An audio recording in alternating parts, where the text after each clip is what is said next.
يا أيها الذين آمنوا إذا نودي للصلاة من يوم الجمعة فاسعوا إلى ذكر الله وذروا البيع ذلكم خير لكم إن كنتم تعلمون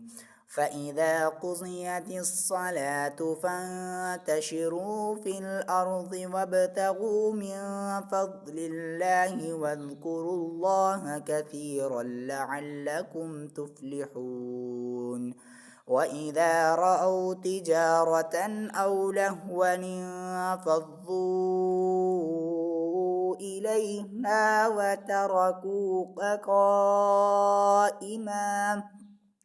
قل ما عند الله خير من اللهو ومن التجارة